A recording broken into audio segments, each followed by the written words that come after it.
Shalom. Shalom,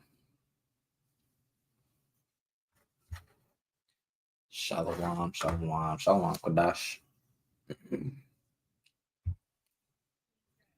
Big brother.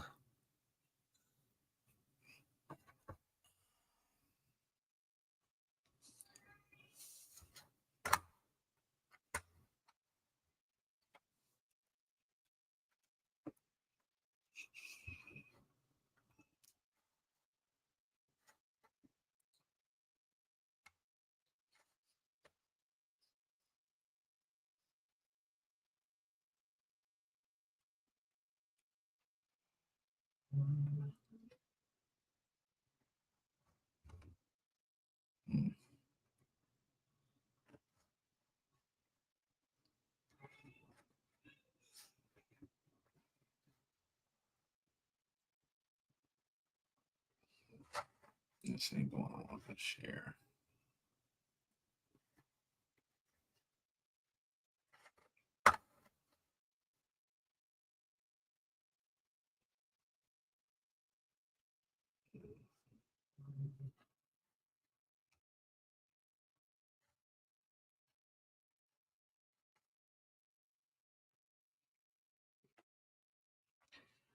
Shalom, shalom.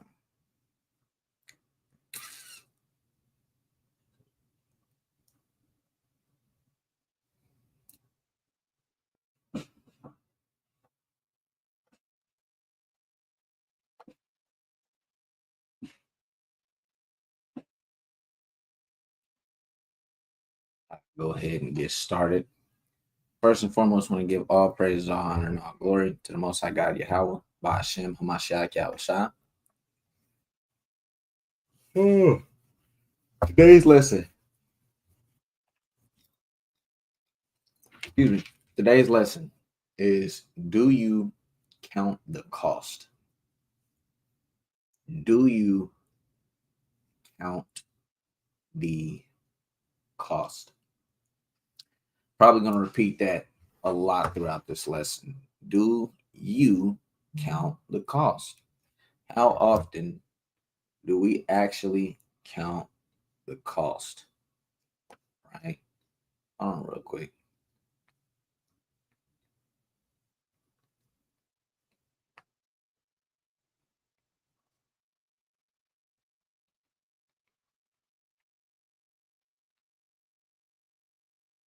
Bear with me 2 seconds.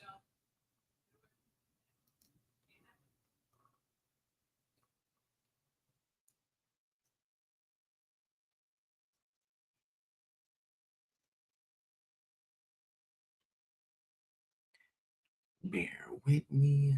Got a brother texting me. Yes, I'm going to repeat that throughout this lesson. Do you actually count the cost? Because it's more to it. It's a whole lot more to it than what we think and what we expect whenever we don't count the cost, right? So I'm going to read Luke 14:28.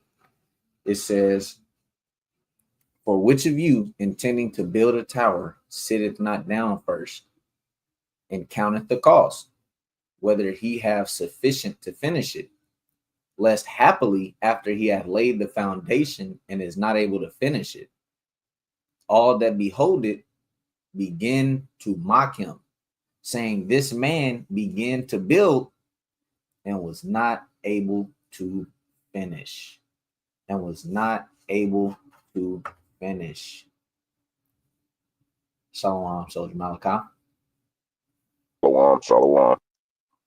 So we can look at this parable and apply it to all aspects of our life.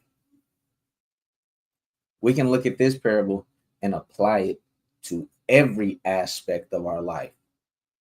You don't got to just be building a tower. You don't have to just be building a house. You don't have to do that. It's more to it than that. Did you count the cost before you got married? Did you count the cost before joining camp? Did you count the cost before coming to the truth? Did you count the cost? Did you count the cost before getting a certain job? Shalom, Hebrew daughter. It's actually a precept I'm thinking in my head. I don't want to forget. So hold on. Boom. Did you count the cost with all kinds of things? Right? Getting married, becoming a father. Did you count the cost before becoming a mother?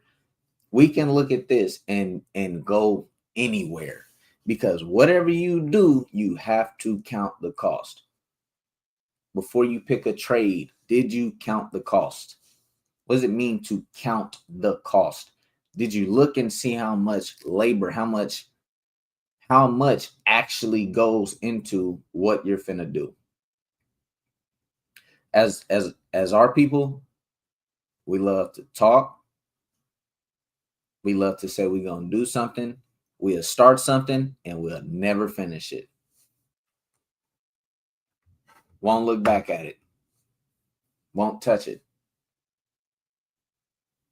And then, real quick, and then we'll say, well, I mean, dang, I tried it before though. It just didn't work.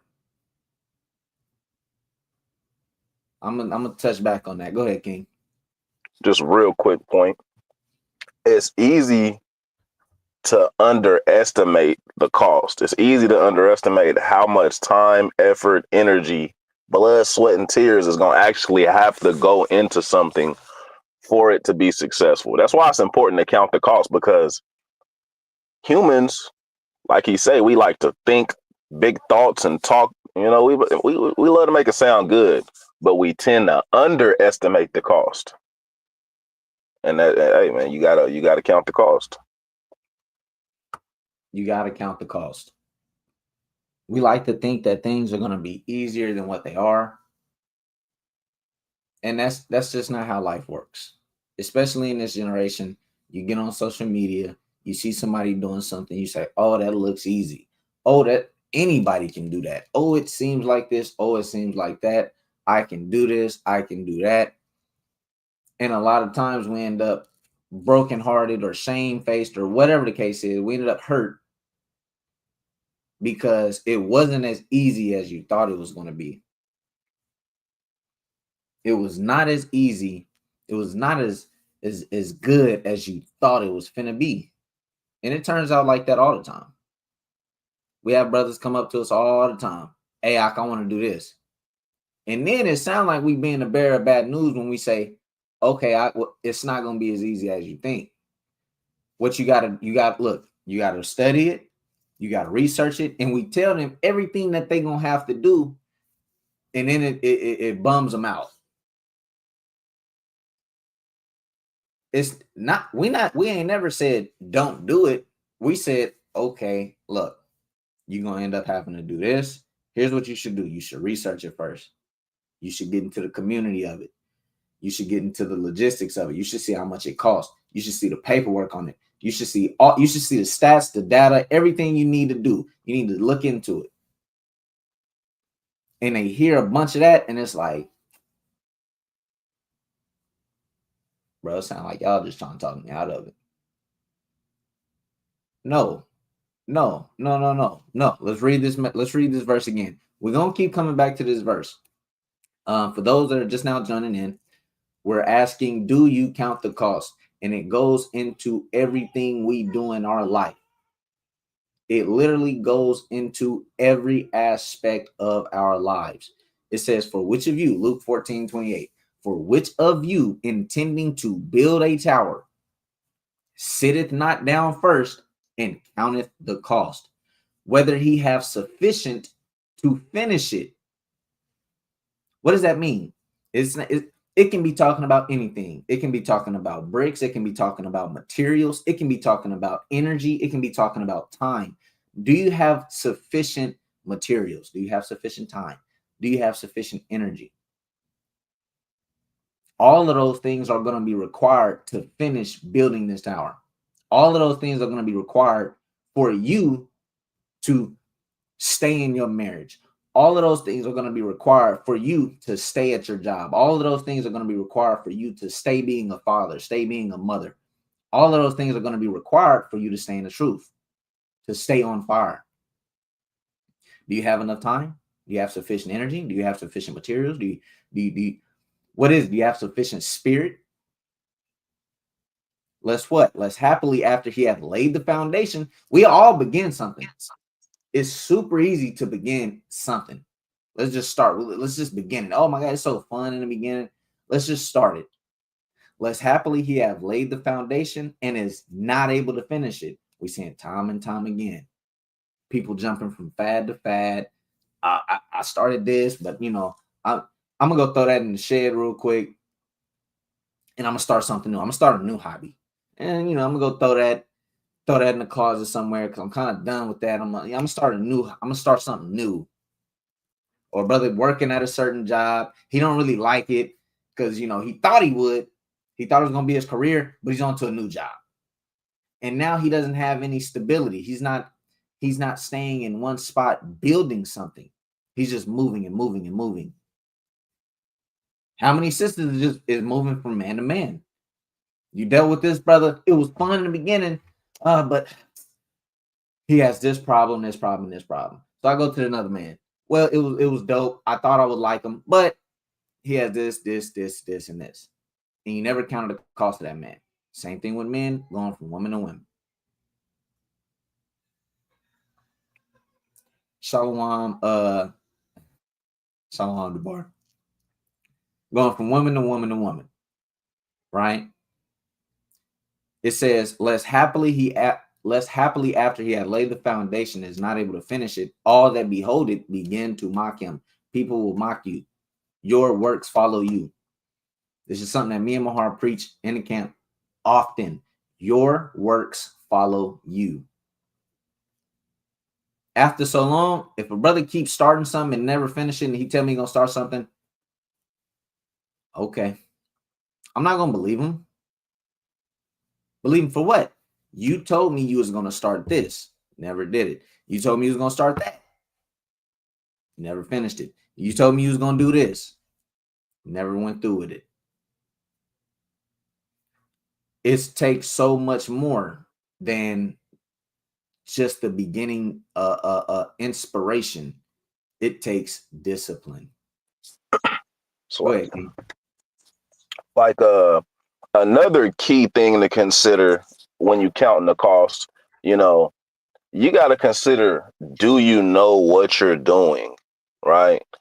It's a lot of things that take a certain technique, and there's a right way to do things and there's a wrong way to do things. Like, for example, you want to come into this truth. A lot of people they hear about the truth and they run in their head first, but you don't really know what's going on around here. That's why it's important to have brothers. That's a key. That's wisdom, right? To be a part of a congregation, right? If possible. You see what I'm saying? Because it's a right and a wrong way to do things.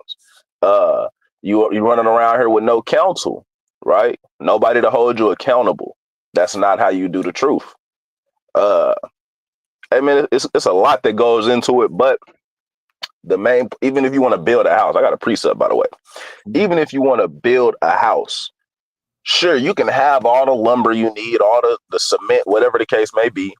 You can have enough men, you can have enough energy, you can have enough this and that. But do you even know how to build a house? Do you know the wisdom that it takes to build a house? Do you have the understanding that you have to have a foundation beneath the house? You shouldn't build a house there because it's going to fall if you build it there. There's understanding that goes behind it. But I got a scripture. The book of Proverbs, chapter 24 and verse 27. Prepare thy work without, and make it fit for thyself in the field, and afterwards build thine house. Now, when it says prepare thy work without, what does that mean? That means get your stuff together before you start building. Figure out, is this going to work and how it's going to work, and see it through, and make sure you know what you're doing. Make sure this is something that's going to be successful to the best of your ability before you commit to building it. Because you don't want to start building a house. You don't put in all of this labor, all of this expenses, all of this energy. You done did all of this work and you realize, man, this is foolish. I'm not even doing this right. I gotta tear down what I built, or I can't finish building it. You don't want to end up in that position. So that's why it's important to prepare your work without. Do your due diligence beforehand. See what I'm trying to say? And then afterwards build the house. That's a fact. And you know, the building that house go into, you know, any endeavor you want to take part in. So like it. Yeah, this can be going over a whole bunch of things. Like I said, this can go over whatever you're trying to get into right now, whatever you're trying to do now. Right? This is Ecclesiastes 1:8. All things are full of labor. Man cannot utter it. The eye is not satisfied with seeing, nor the ear filled with hearing. All things are filled with labor. All things are filled with labor. All things are. Stop thinking it's going to be easy. Stop thinking you're going to get it the easy way. No. The easiest way to do it is the honestly the hard way to do it. Get into it. Figure it out. Join a community of people who do that thing that you want to do. You want to become a wife? Join a community of wives. Start talking to them. Start figuring out what their day-to-day operation is and how they move and what it look like. It's not going to be easy. It's not going to be simple. It's not just, oh, throwing a hair wrap, throwing a dress, and, you know, you got a man and you're a wife now. That's not what it is. You want to be a hardworking man? Go join a group of hardworking men and go see what it's looking like. It ain't easy. You want to be fit? This is a big one. There's a lot of brothers and sisters that need to be more fit and more active and more healthy. You shouldn't be. I'm just keeping it a stack. I don't want nobody getting offended, but I mean, if the shoe fit, it is what it is, right? A hit dog holler. You shouldn't be a woman that's 5'7" and you sitting around, you know, about 180, 200. That shouldn't be a thing. You're overweight. Go to the gym. Count the cost on the gym. How much is it going to take for me to pay? How much is this? How much is that? But guess what? The end result of consistency and counting the cost and staying disciplined, you're going to get the fruit of your labor. What else do the scriptures teach us? The scriptures teach us you reap what you sow. You reap what you sow. Do not be mistaken. Do not be mistaken. The Most High God set this formula up on purpose and it's for a reason. Don't be mistaken. Do not think that you're going to go out there and sow a bad diet, sow inconsistency, sow what is it called? Laziness, slothfulness, and sitting down all day. And then you're going to reap good health and a shapely body. No. Don't work like that. It don't work like that. Check this out. If you think that's going to happen, go plant some watermelon seeds and then let me know when you got strawberries. Go do that. You see how weird that sounded out? Go plant watermelon seeds and then let me know when you get some strawberries from it. You're going to look at me like I'm crazy. Like, what are you talking about, bro? You obviously going to get watermelon. I know. But a lot of people think them sitting down, them just hoping and waiting and sitting on the A word all day and eating a bad diet that they're going to wake up and in shape. No, stop. Don't take the easy route on this one. I'm telling you, don't do it. Go get into a community of people that work out. Go find some brothers or some sisters that stay fit, have a good diet. Go join up with them and start little by little. I've been learning to play the piano, right? I don't got no teacher. I've been having to go buy books and look at the piano books and stuff like that. But the piano book that I got, let me get it actually, because it actually says something powerful. It actually says something quite powerful, right? It's called Do It Yourself Piano. Let me go to the very beginning page. Let's see. It says this book is designed to get you from the ground to an early intermediate level where you're comfortable sitting at the instrument and can pick up new pieces and songs and learn them all by yourself. You'll go through all the basic concepts of music notation so that you can confidently read music with songs that gradually increase in difficulty along the way. With each chapter, you'll learn a new concept and you'll constantly play new music. Here's what it says. Little and often is the best approach with practice. Whenever I'm telling somebody to start a new habit, I'm telling them to start a new habit, to start a new hobby, so on and so forth. I tell them, don't just jump in thinking you're finna do this 4 hours of the day. You're not. You have to incorporate it slowly throughout your day. If you jumping into a new habit and you say, I want to read 5 chapters a day, each day, you didn't count the cost. You didn't count the cost at all. You didn't count it.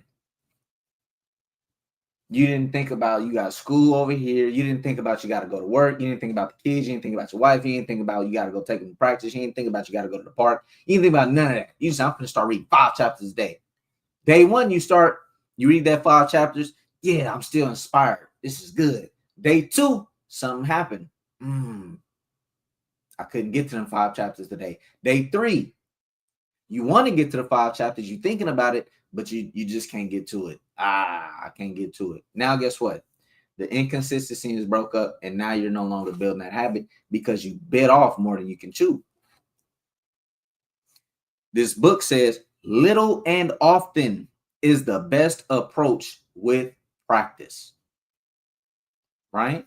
It says practicing for an hour every day might be an unrealistic goal if you are a busy person, maybe in full-time work. It says perhaps you can only manage 15 minutes a day. Guess what? A lot of times what our people have to stop doing is thinking little isn't enough. Little isn't enough. We have to start thinking about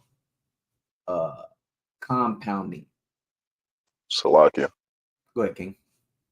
A beautiful example in nature, and it's something we learned about like in elementary school, is called erosion.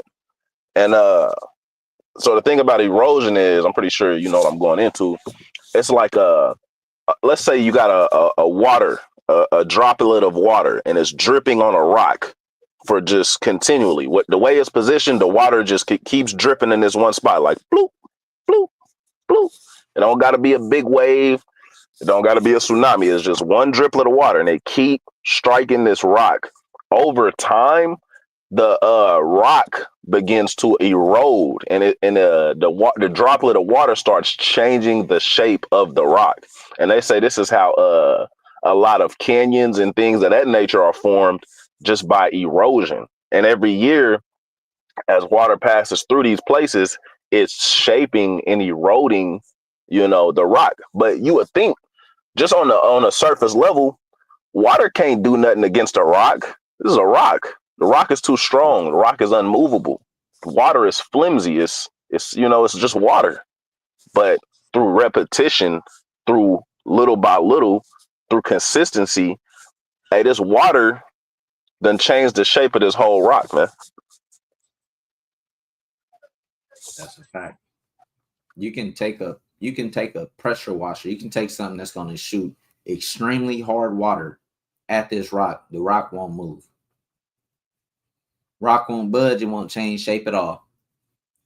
But you take this one drop and you just drip it. Boop, boop, boop, boop. And through the compounding effect of time, it's going to change the shape of it. That's how drastic it is. But we don't like to think of it like that. The Most High set it up perfectly. He set everything up perfectly. We are supposed to be a patient people. We were only taught to be impatient over here in America. We are a patient people. This is why we were a agricultural people.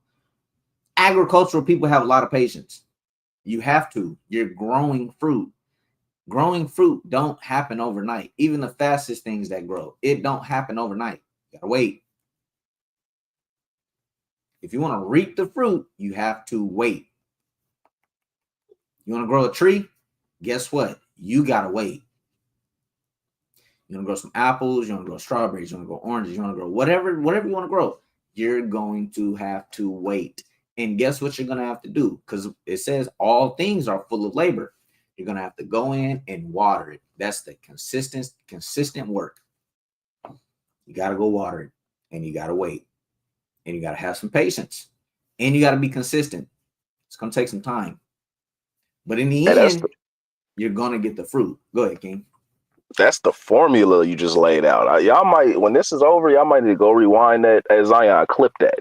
Bro just listed the formula for success, y'all. He just listed the formula for results, man. If you want results, that's the formula for results. Quite literally. I've been watching a lot of videos on successful people. I've been watching a lot of videos on consistency, all kinds of stuff. And in simple terms, that's the result. The scriptures already taught that, though. You reap what you sow. But I'm going to keep reading on this real quick. It's a little bit more. It says, practicing for an hour every day might be an unrealistic goal if you are a busy person, maybe in full-time work. It says, perhaps you can only do 15 minutes per day. But this is nevertheless useful. You'd be surprised what you can achieve in 15 minutes of concentration. It might be that the difficult piece you couldn't play on Monday feels a lot easier by Thursday, just from the regular practice you've been able to give. Being able to play regularly is what will give you the best results, even if it's in short bursts. And that's a fact. That's the truth. I called the elder up. I thought the elder played piano. He hit me up. He said, nah, man, he don't play the piano like that no more, so on and so forth. But he told me one thing that was key. Just play it every day. Just touch it every day. That's all you got to do. Just touch it every day. That's all you got to do. If you touch it every day, you're going to get results. It's like you. Go ahead. And this is something that I've learned about consistency because, you know, I done tried a lot of things. I done failed a lot of things. I have remained consistent with some things as well. And I notice the difference is you can't be too mindful of the failures and the successes because those things are just like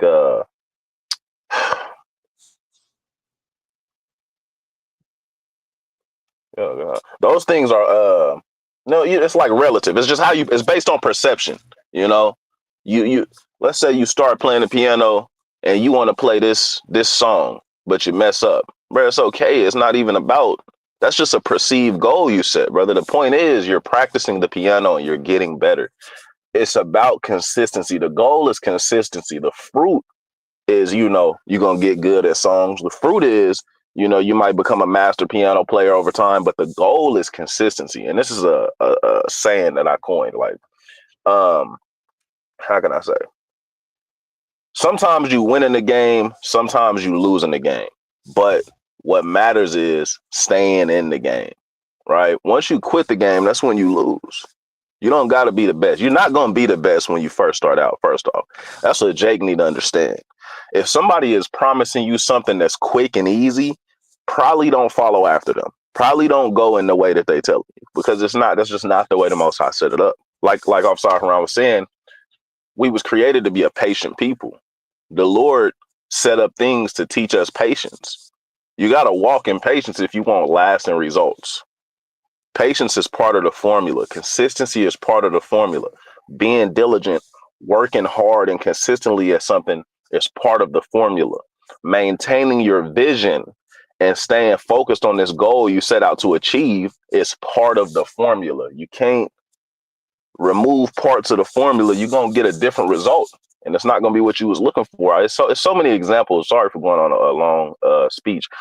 It's so many different examples of people who got something fast and easy, and they look up like it's not what I thought. It's because you didn't work for it. You tried to cheat. You tried to get it. You tried to get it fast.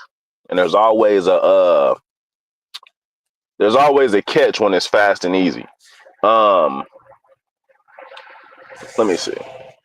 Hey, the scriptures say, the blessing of the Lord, it maketh rich, and it addeth no sorrow therewith.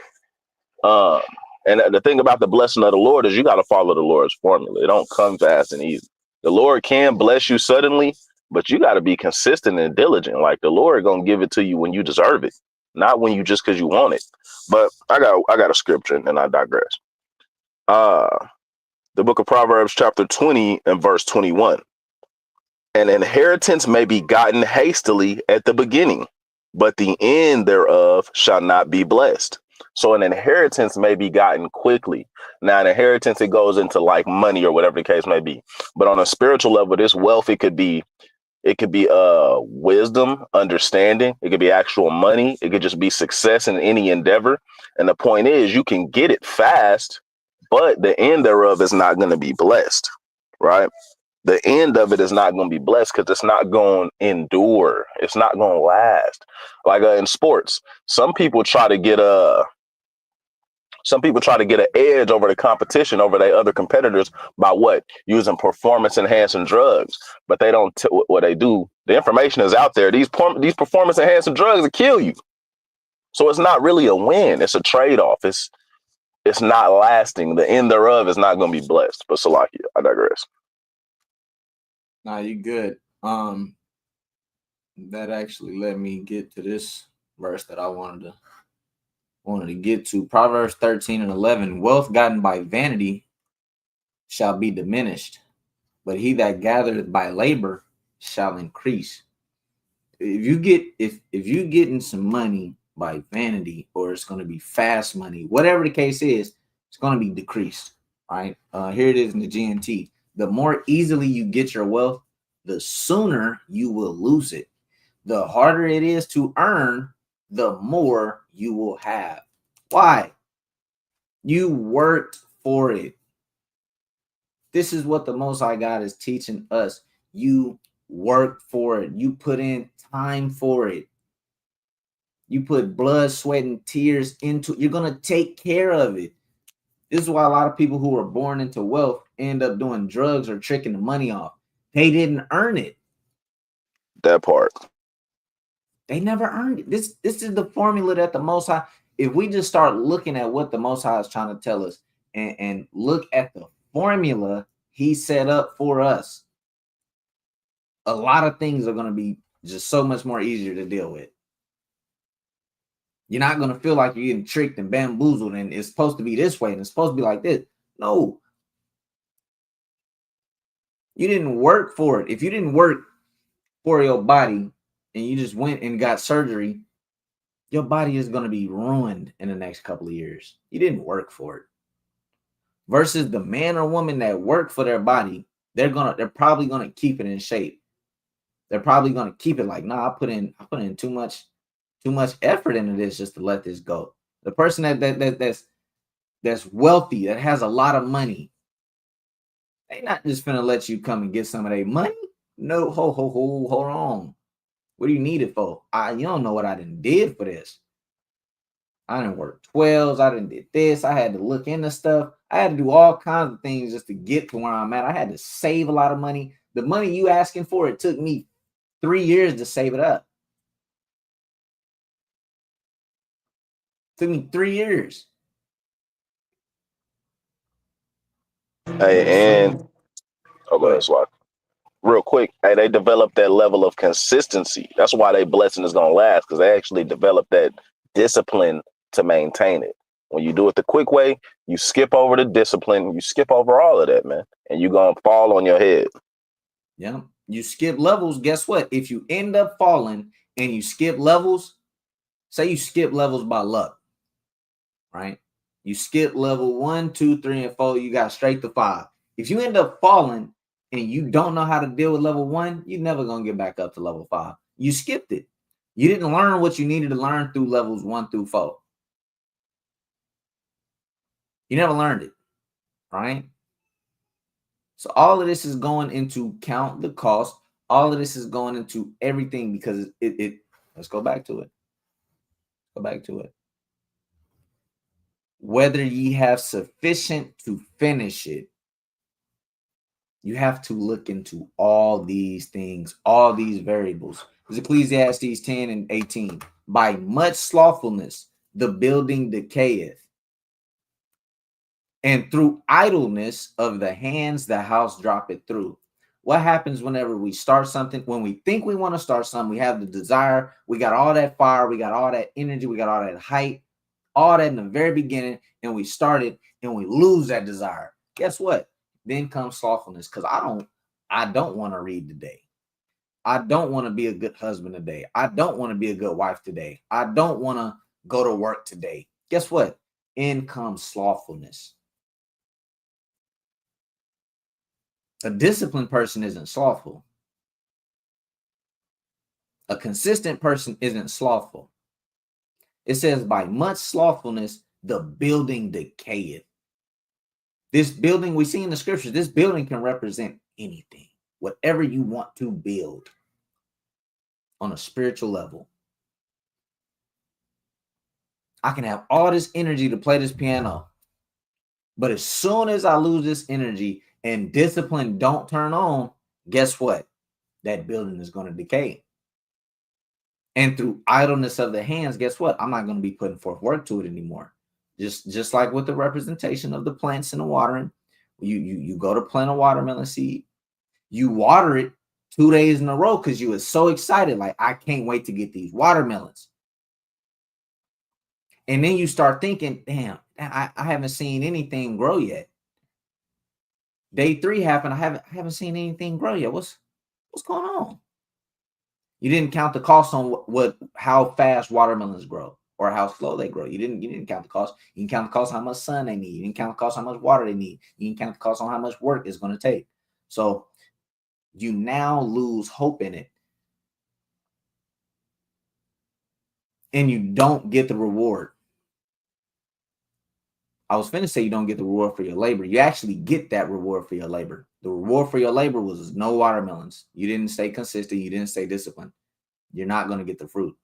That's what you deserve. That was your results. Go ahead, Doc. You sowed what you reaped, man. I mean, you reaped what you sowed, man. Reap what you sowed. You didn't have discipline. You didn't count the cost. So you don't get no watermelons. Versus the person that goes out every day, waters it, looks at it, knows exactly what's going on, maybe even put some shade over it because it's just too hot today. I don't want them to burn. They counted the cost. And guess what? They're going to receive watermelons. They're going to receive the fruit of their labor. They're going to get that. I'm getting a lot from what you're saying. And like that, and like what you just said, that helps you understand that you have to know what you're doing. You got to get the wisdom, the understanding, the insight to do what you're doing correctly. That's why it's important to get around people who do this, man. But another thing you said, what did you say? Oh, you was talking about watering the watermelon. It's a beautiful lesson in that, because you understand, if you know about husbandry or dealing with plants and whatnot, you understand it ain't just about doing it. Ain't just about watering the plants. Did you know you can overwater plants? Mm-hmm. You can overwater plants. You can overfeed plants. You can give them too much, like he said, too much sun. You got to be careful about what you're putting in, because you can put in too much and it can ruin the whole ordeal. You can put in too much effort in one day. Now you're starting to hate it because it's too laborious. I don't want to do this tomorrow, man. I just played the piano for 5 hours today. I don't feel like playing it the next day, brother. That's why you should have paced yourself, man. What you say, King? I don't feel like it. I don't feel like it, man. My brain is groggy. I hate pianos, man. That's how you gonna feel sometimes. But hey, if you just go in there, look, I'm gonna get a minimum of 5-10 minutes playing this piano. That's more bearable. You're not finna get 5 hours every day, brother. Just don't. If you in the spirit, okay. But if you're a beginner, don't set out to play 5 hours every day. It ain't gonna work like that. Just looking at just from experience, it don't usually work like that. I'm gonna say that. I'm not gonna discourage nobody, but I'm just letting you know. Usually don't work like that, man. Have some pacing. Be moderate. Put your little effort in. Sow the seeds. Just stay consistent. That's the bottom line. Stay consistent. Stay consistent. Go at a pace you can keep, like a marathon runner versus a sprinter. Sprinter, he run what is it, 100-yard dash? The fastest people, they get there in about 9 seconds or something like that, I believe. But it's a difference between them and a long distance runner. Somebody who has a long way to go, they pace themselves different. They don't run at that same pace that sprinter just ran.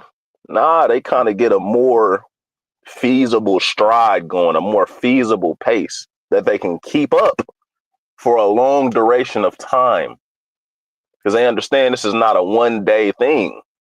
This is not a 10-second race. This is a lifelong race. I pray I understand what I'm trying to get across. You got to be able to pace yourself. You're gonna torture yourself if not, man. You can look at yourself because I like going into this similitude because it's a few verses in Sirach that speak about how to get your servant in subjection, and they tell you, you got to work, feed them, and keep them occupied. And through the spirit, you as a spiritual person, you should be controlling your body and not letting your body control you. Now, if you putting too much burden on your body, and one day, let's just use a servant, for example. Let's say you had a servant. If you can't have him build the Great Pyramids in Egypt in one day. He's going to die if you try to make him build that in one day. You know what I'm saying? You got to pace it out. Even if he don't die, he going to hate you. He don't want to serve you no more, man. I'm not doing this, man. We finna revolt.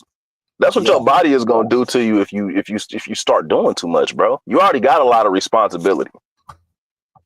I get it. You want to do something you like, but pace yourself. That's how you get a good, long lasting reward and not burn yourself out. A lot of people suffer from burnout. Look up burnout because you might be dealing with burnout. It's a big thing. If you're constantly feeling fatigued, groggy, you feel like you're tired of dealing with everything, maybe a little bit of depression. Hey, look up burnout. You might be dealing with burnout and you got to pace yourself, man, because you don't want to burn yourself out. Hey, Sirach, I'm going to end off with this. The book of Sirach, it says, burden not yourself above your power while you live. Do not burden yourself above your power while you live. Zion just dropped that. Spirit. That's my spirit, bro, right there. He says spirit. Spirit. All praises. Hey, let me see. What did I want to get over here?